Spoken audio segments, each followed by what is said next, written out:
Cuando llegué al hospital corriendo, gritando el nombre de mi madre, la enfermera me detuvo en la puerta y me dijo: «Lo siento mucho, señora. Falleció hace 3 horas. Estuvo preguntando por usted hasta el último momento. 22 años trabajando en Estados Unidos para darle una vida mejor, 22 años prometiéndole que pronto iba a regresar, y cuando finalmente pude volver, ya era demasiado tarde. Mi mamá se murió esperándome. Se murió creyendo que yo la había abandonado.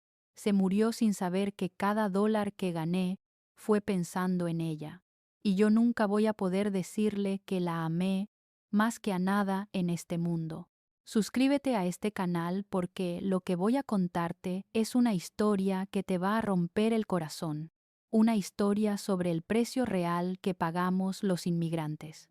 Una historia sobre todo lo que perdemos mientras estamos lejos buscando una vida mejor. Me llamo Beatriz Hernández, tengo 54 años. Me fui de Veracruz hace 22 años, dejando atrás a mi madre, que tenía 60 años en ese entonces. Era viuda, vivía sola, pero estaba sana, fuerte. Me decía: «Anda, mija, vete, búscate una vida mejor, yo voy a estar bien. Ya estoy grande, pero todavía me valgo por mí misma». Y yo le creí. Pensé que iba a estar 1 o 2 años en Estados Unidos, que iba a juntar dinero y que iba a regresar, pero esos 2 años se convirtieron en 22. Y cuando finalmente regresé, mi madre ya no estaba. Se había ido para siempre, y yo llegué 3 horas tarde para despedirme de ella. Salí de Veracruz en el 2002.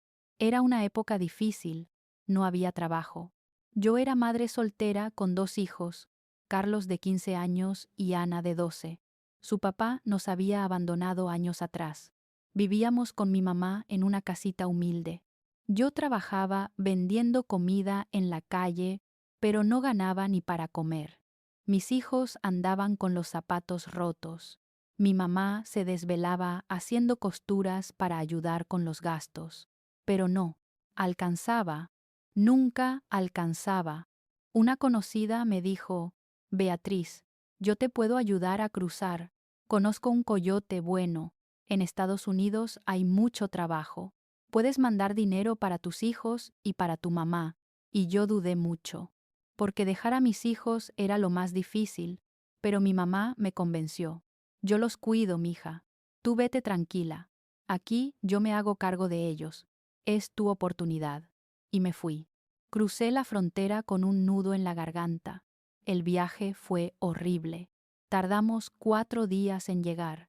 Caminamos por el desierto de Arizona con un calor espantoso. Yo pensaba en mis hijos todo el tiempo, en mi mamá. Me preguntaba si estaba haciendo lo correcto, pero ya no había vuelta atrás. Llegué a Houston, Texas. Conseguí trabajo limpiando casas. El primer mes fue durísimo. Extrañaba tanto a mis hijos que lloraba todas las noches, pero me obligaba a ser fuerte. Me decía: «Esto es por ellos. Esto es para que tengan una vida mejor». Empecé a mandar dinero a México. Le mandaba a mi mamá para que cuidara a los muchachos, para su comida, su escuela, su ropa, y ella me mandaba fotos. Me contaba cómo estaban. Carlos estaba creciendo tanto. Ana era cada vez más bonita. Y yo me perdía todo eso. Sus cumpleaños, sus graduaciones, todo. Los primeros años hablaba con mi mamá cada semana. Ella siempre me decía: «Mija, no te preocupes por mí. Estoy bien. Cuídate tú allá. Los muchachos están bien. Están estudiando. Te extrañan, pero entienden que lo haces por ellos. Suscríbete porque esta historia apenas está empezando. Lo que viene después es algo que nunca imaginé que me pasaría. Y si te vas ahora, te vas a perder lo más importante». Pasaron los años. 5, 8, 10 años. Mis hijos crecieron. Carlos terminó la preparatoria. Ana también. Yo seguía en Houston trabajando como burra.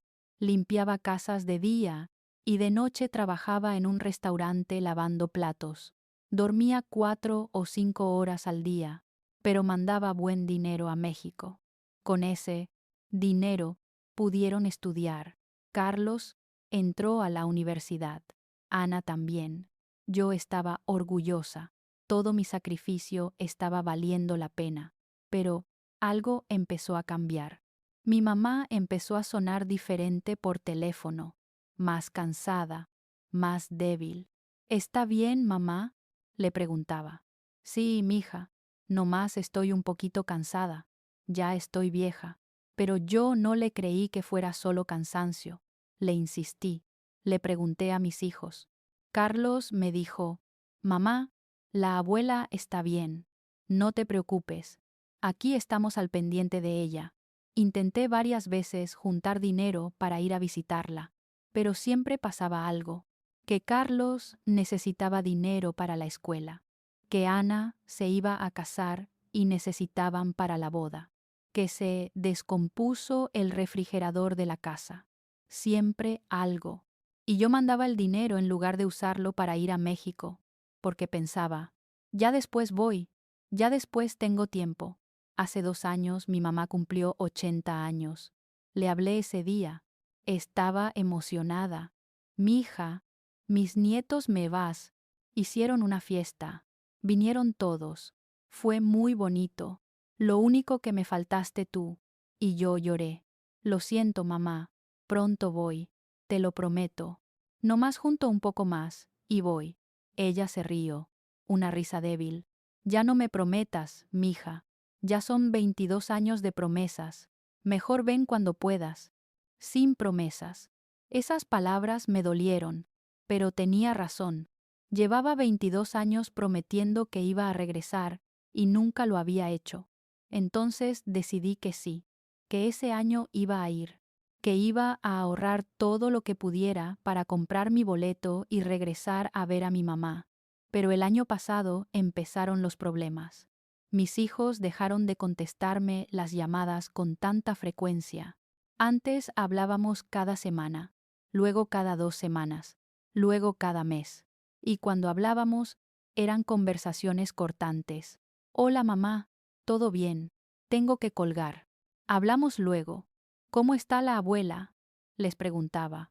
Bien, me decían. Ahí anda. Pero algo en su tono me ponía nerviosa. Le hablaba a mi mamá directamente, pero a veces no contestaba. Dejaba pasar días sin contestarme, y cuando lo hacía, su voz sonaba cada vez más débil. Hace 6 meses hablé con ella, y me dijo algo que me asustó. Mija, ya me cansé. Ya quiero descansar. Yo me asusté. ¿Qué quiere decir con eso, mamá? ¿Está enferma? Ella se quedó callada un momento, y luego dijo, todos nos vamos a morir algún día, mija. Yo ya estoy vieja. Ya cumplí. Ya vi crecer a mis nietos. Lo único que me falta es verte a ti. Pero si no se puede, pues ni modo. No diga eso, mamá. Claro que nos vamos a ver. Ya compré mi boleto. Voy en 2 meses. El día de su cumpleaños voy a estar ahí. Se lo prometo. Ya no me prometas, mija. Si llegas, qué bueno. Si no, yo entiendo. Tú estás haciendo tu vida allá. Colgamos, y yo me quedé con un mal presentimiento. Algo no estaba bien. Llamé a Carlos. Dime la verdad. ¿Cómo está mi mamá? Hubo un silencio. Mamá, la abuela está delicada. Está enferma. Tiene problemas del corazón. Los doctores dicen que está débil. ¿Y por qué nadie me dijo? ¿Por qué no me avisaron? Porque la abuela no quiso. Dijo que no quería preocuparte. Que tú ya tenías suficiente allá. ¿Está hospitalizada? No. Está en la casa. Pero sí está mal, mamá. Deberías venir pronto. Esa conversación fue hace 3 meses. Inmediatamente empecé a organizar todo para irme. Renuncié a mis trabajos. Vendí mis cosas. Compré mi boleto de avión.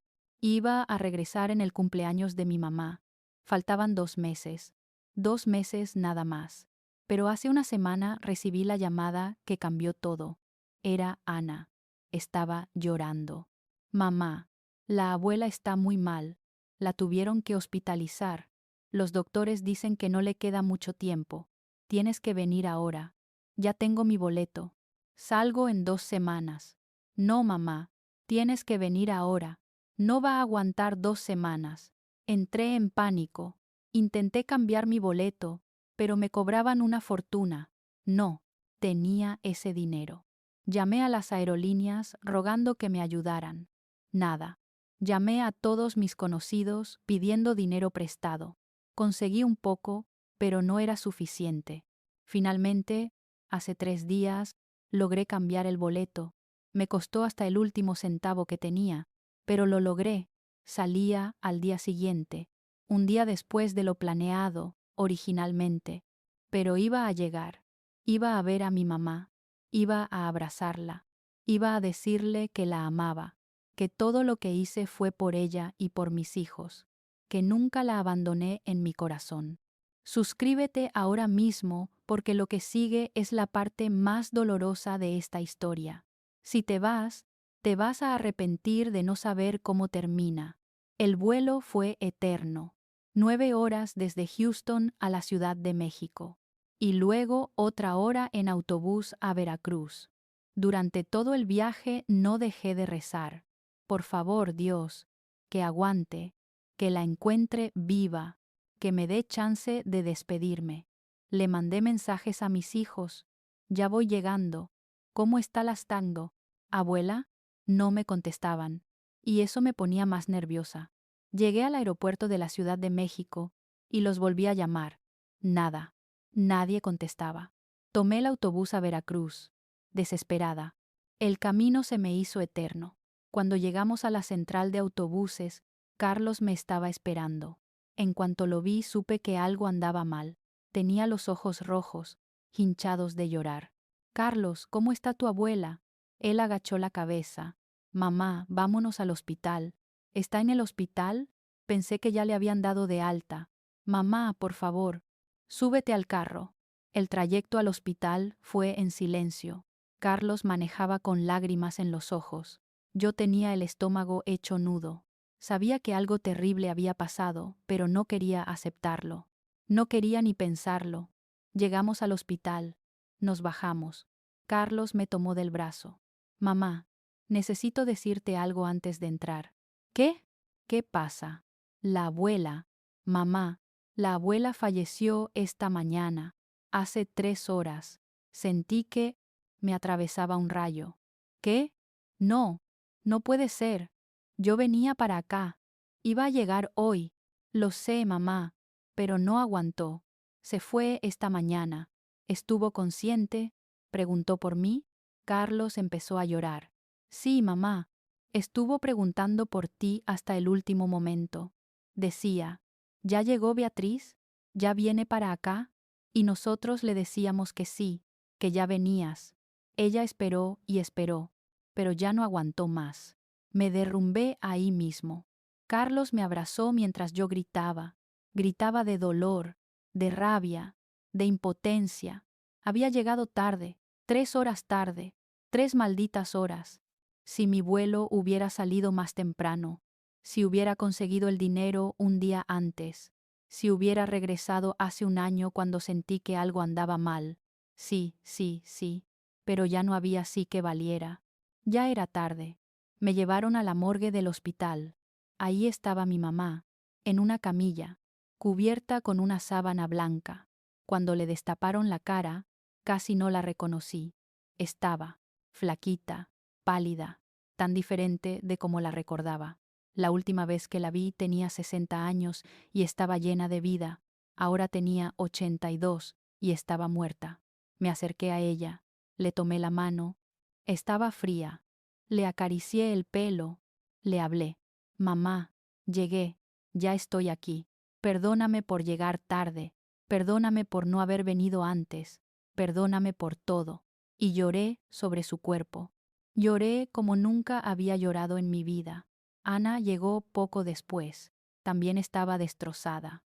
Mamá, la abuela te esperó tanto. Hasta el final estuvo preguntando por ti. Le dijimos que ya venías en camino. Eso la mantuvo viva un poco más, pero ya no pudo más. ¿Qué le pasó? ¿De qué murió? de su corazón. Los doctores dijeron que su corazón estaba muy débil y que además tenía tristeza, que la tristeza también enferma. Y la abuela estaba muy triste, mamá. Estaba triste porque tú no estabas. Esas palabras me destrozaron. Mi mamá murió de tristeza. Murió, esperándome. Murió creyendo que yo nunca iba a regresar. Y aunque mis hijos me dijeron que en sus últimos días le hablaron de mí, que le dijeron que yo la amaba, que le explicaron que todo lo que hice fue por la familia, sé que ella se murió con un vacío en el corazón. El vacío de no haberme visto en 22 años. Hicimos el velorio. Vino mucha gente, vecinos, amigos, familiares lejanos.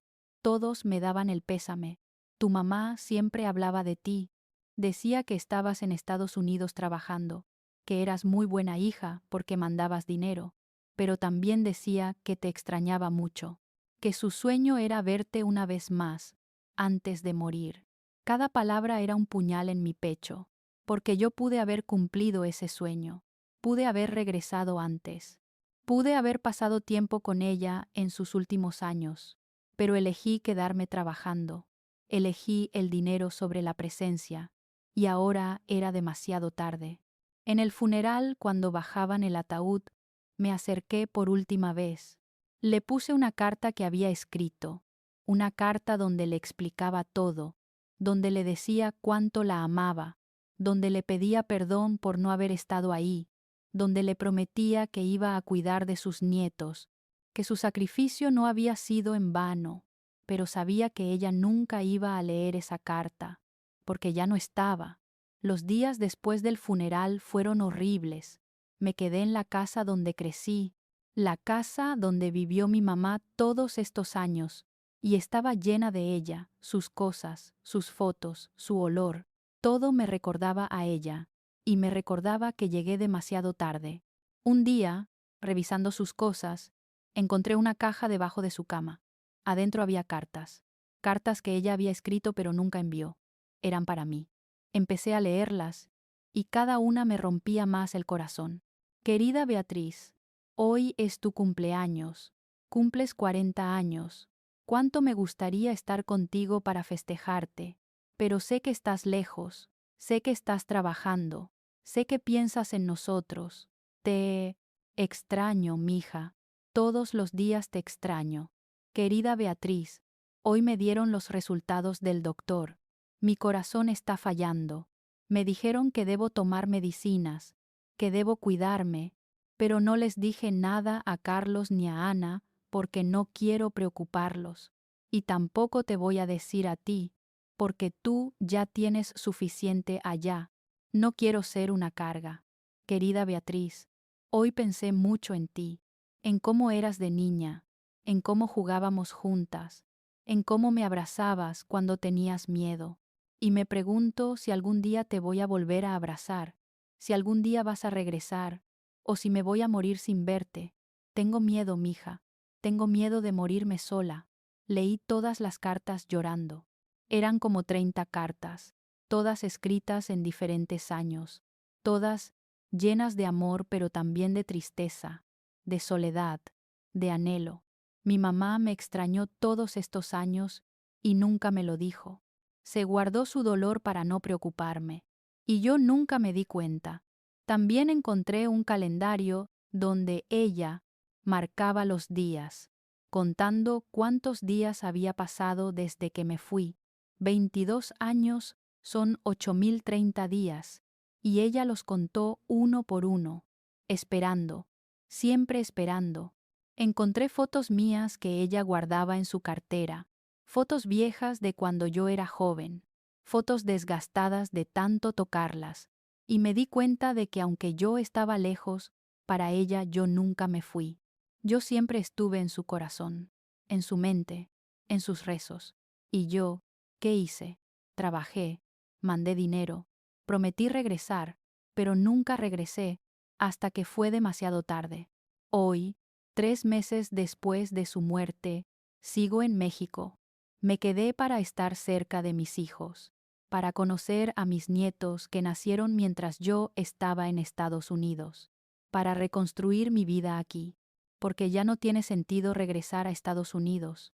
Ya no tengo a mi mamá esperándome aquí, ya no tengo ese motor que me mantenía trabajando, y todos los días voy a su tumba, le llevo flores, le hablo, le cuento cómo me va, y le pido perdón. Una y otra vez le pido perdón por no haber estado ahí, por haber llegado tarde, por haberla dejado morir sola. La gente me dice que no me culpe, que hice lo que pude, que trabajé duro para darles una vida mejor a mis hijos. Y es cierto, mis hijos estudiaron, tienen carreras, tienen trabajos buenos, todo gracias a mi sacrificio, pero ¿a qué precio? A precio de no haber estado con mi mamá en sus últimos años, a precio de no haberle dado lo que más quería, mi presencia. Si tú estás en Estados Unidos, lejos de tus padres, de tus seres queridos, por favor no cometas mi error, no esperes a que sea demasiado tarde, no pienses que siempre va a haber tiempo, porque el tiempo se acaba, y cuando eso pase, ya no hay vuelta atrás. Ya no hay manera de recuperar esos momentos perdidos, esos abrazos que nunca diste, esas palabras que nunca dijiste. El dinero se recupera, el tiempo no. Y cuando pierdes a alguien, lo pierdes para siempre. No hay segunda oportunidad, no hay manera de volver atrás y hacer las cosas diferentes. Yo trabajé toda mi vida en Estados Unidos, pensando que estaba haciendo lo correcto. Y tal vez lo era, pero también perdí algo invaluable. Perdí los últimos 22 años con mi mamá, y eso nunca lo voy a recuperar, nunca. Suscríbete a este canal para escuchar más historias como la mía. Historias reales de inmigrantes que lo dimos todo, pero que también perdimos mucho. Historias que necesitan ser contadas para que otros no cometan nuestros errores, para que otros valoren lo que tienen antes de que sea demasiado tarde. Yo llegué 3 horas tarde, y esas 3 horas me perseguirán el resto de mi vida. No llegues tú también tarde. No esperes a mañana para hacer esa llamada, para tomar ese vuelo, para abrazar a esa persona que amas, porque mañana puede ser demasiado tarde, y entonces vas a cargar con ese peso por el resto de tu vida, como yo lo cargo ahora.